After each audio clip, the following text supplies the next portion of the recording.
Gospod poslanec, gospod Žerjav, mislim, da mi boste lahko pomagali z odgovorom, če mi razložite, kako vi vidite načrtovane ukrepe tako vlade, kot tudi te najave v državnem zboru, da bi se tudi poslancem morebiti malce znižalo plačo oziroma jih bolj zamrznilo, recimo temu.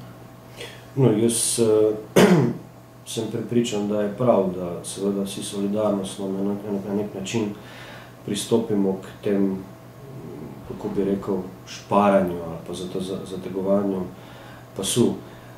Evo seveda vprašanje, kakšen bo od vsega tega efekt, to je seveda drugo vprašanje, je pa prav psihološko, sigurno dobro, dene veliko bolje, kot pa, bom rekel, spektakularne izjave, da je izjave nekaterih ministrov, da je kriza pravzaprav še večja, kot dejansko je.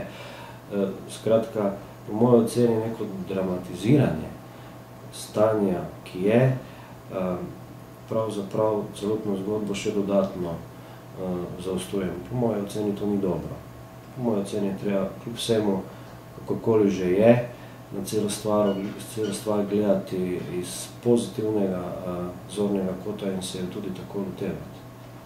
Ali vi kdaj opazite rože, ki so v državnem zboru? Rože? Ne.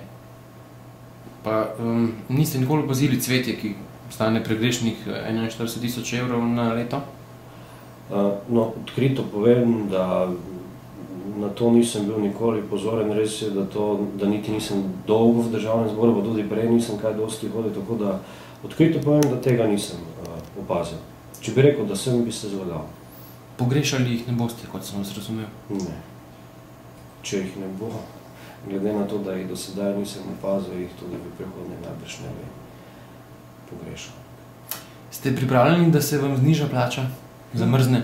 Osebno? Saj sem že na začetku. To sem vas razumel, da ste nekako, ampak prav tako. Ja, ni problema. Hvala lepa. Tudi vam.